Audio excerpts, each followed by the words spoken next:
Hydrosphere means the realm of water, जलमंडल। Hindi में कहते क्या है? जलमंडल।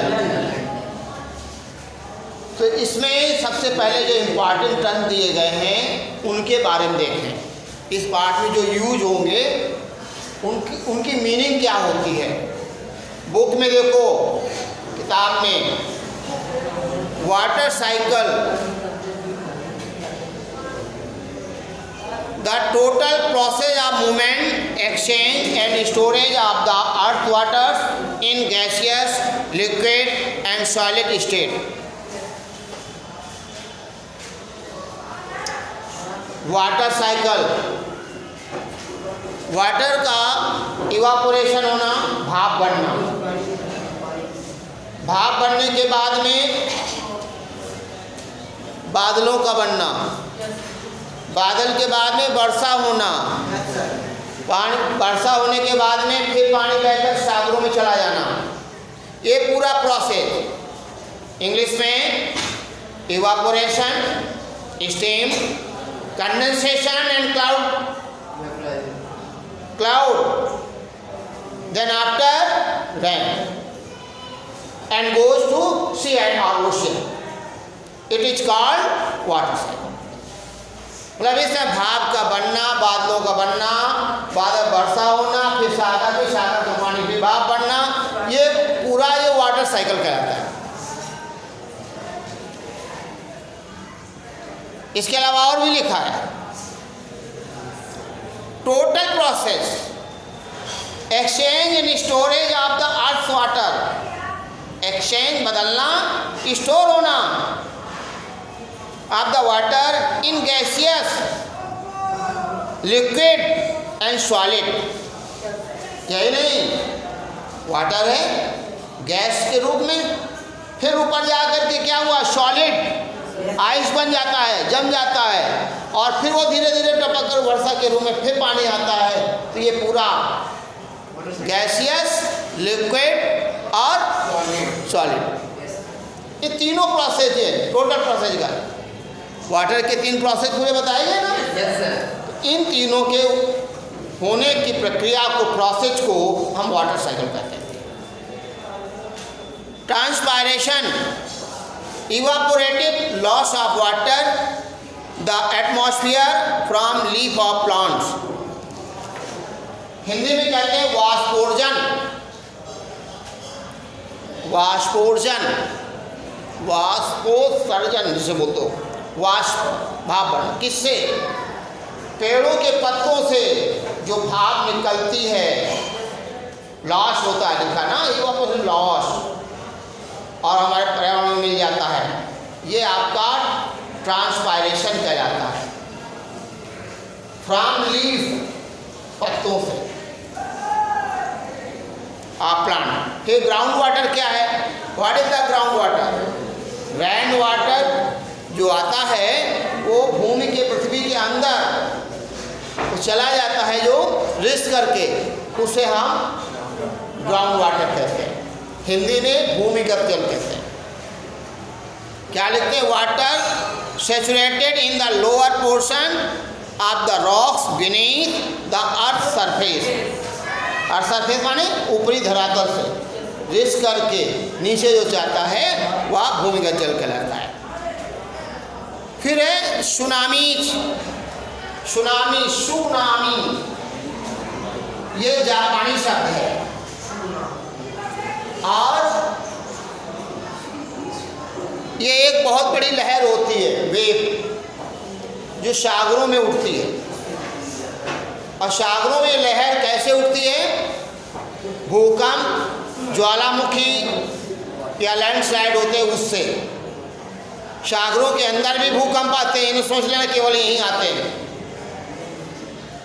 तो उनका जल क्या, भूकंप या ज्वालामुखी फटते, तो पानी जो है जब नीचे ज्वालामुखी फटता है तो उससे गैस, धूल धुआं से निकलता है नीचे से, और वही पानी ऊपर, धूल धुआं के साथ पानी ऊपर जाता है, वाटर जाता है, तो एक लहर के रूप में जाता है। उससे बहुत बड़ा क्या होता है?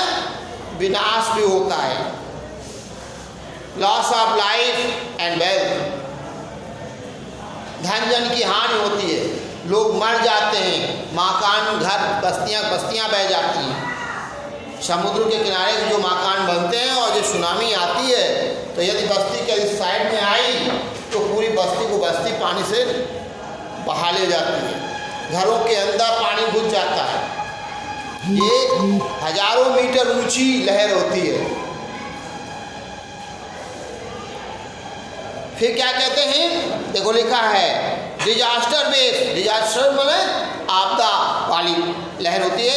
इन ocean cause by submarine earthquake, submarine माने समुद्री, अर्थक्वेक, वोल्केनिक इरप्शन, लैंडस्लाइड, जब ये आते हैं तब ये वेव आती है।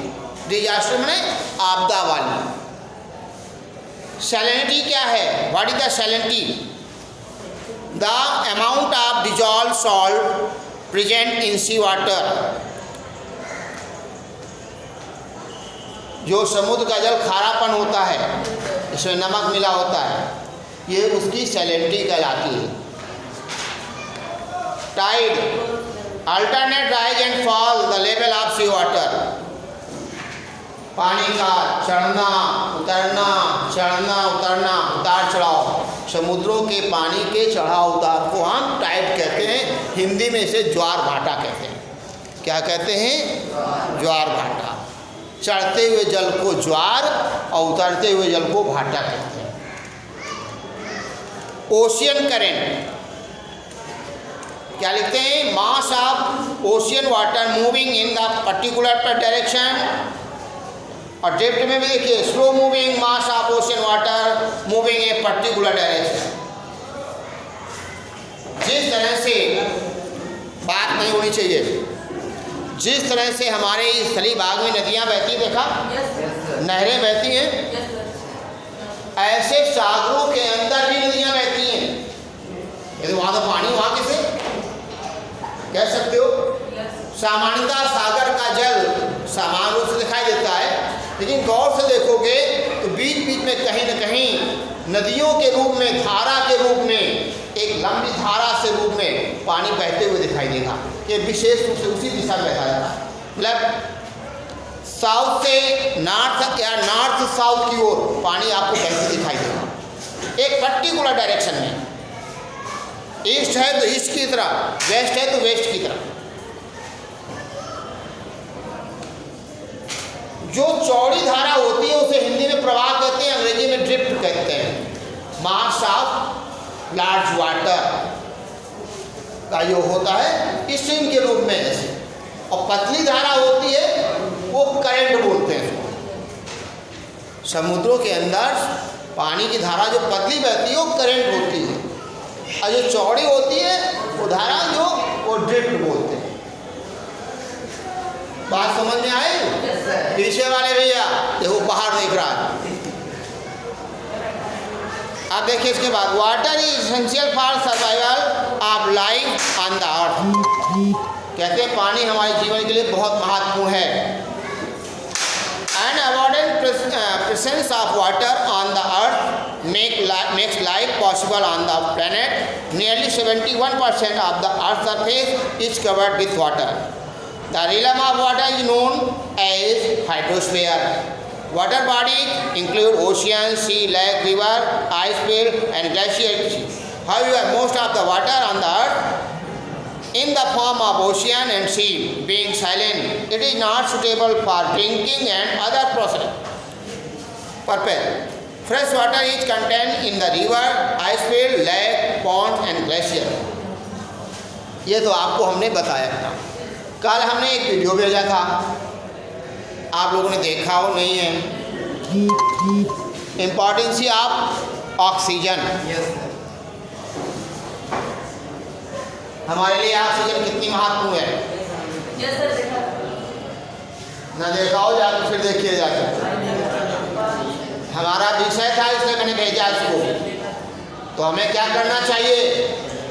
पेड़ पौधे अधिक से अधिक लगाना चाहिए और प्रकृति पर निर्भर रहना चाहिए, ना कि हम एसी फ्रिज जो चला रहे हैं ये हमारे ओजोन लेयर को नष्ट कर देंगे।